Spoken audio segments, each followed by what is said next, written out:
very quickly. This is basically, so Newtown Creek Alliance during Sandy,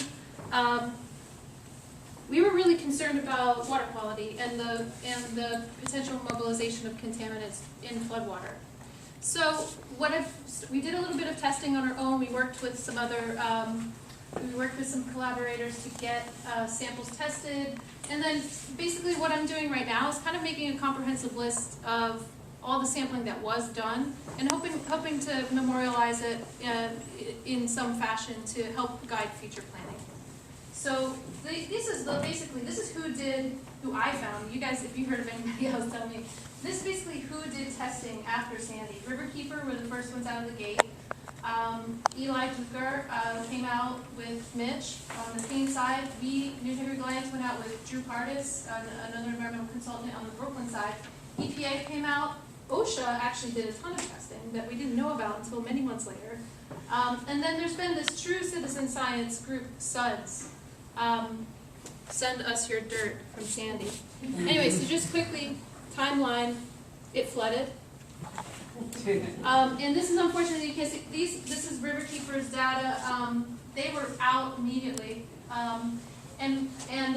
This is in the green, orange, yellow, green, orange, red coding that the book club used as well. But I'll just point to what's happening here. So Newtown Creek, this is pathogens. They only did pathogens, so sewage. They found on the order of 2,000 pieces of sewage before the storm, and then they found 10 after the storm. So there was actually less sewage in Newtown Creek immediately after the storm. So you can imagine all that ocean water coming up, but where does it go?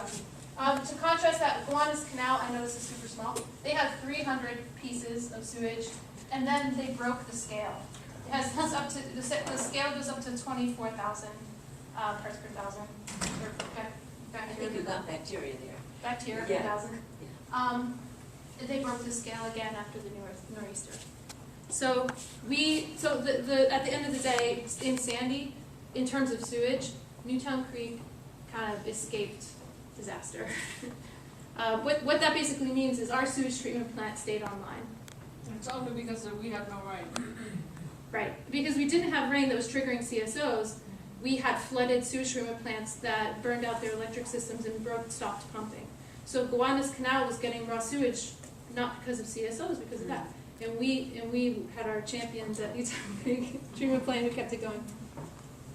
So we went out before the nor'easter and we tested. We found that there was evidence of petroleum and solvents, but nothing tricky like PCBs or dioxin. And that's a picture of oil all over the street in Brooklyn. On the 7th, the nor'easter hits, and after that time, the federal testing begins. And so that was what we were really saying was that was a missed opportunity, that storm happened between the testing time and the storm, and the Sandy storm.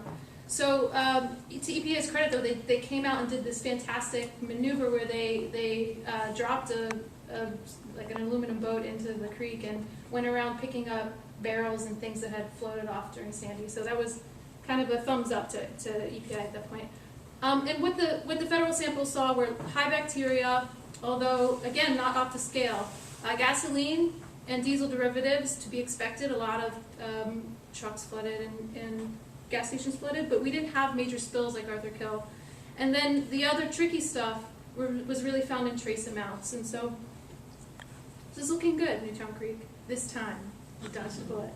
But this last project I'll just bring up is Merritt College, and they did like a mail-in program. They're in Poughkeepsie. They did a mail-in program, so people sent their suds, sent their dirt, and they're starting to map these results. And I just checked today. They're just starting to map the results, and you can see a couple from Newtown Creek. So if you want to help me work on all of these, there's like a huge spreadsheet associated with each one of those slides, and in particular, there was a chemist here earlier. If there's anybody who's interested in this type of crunching these type of numbers and maybe coming up with a map to help us in the future, that would be great. And that's all.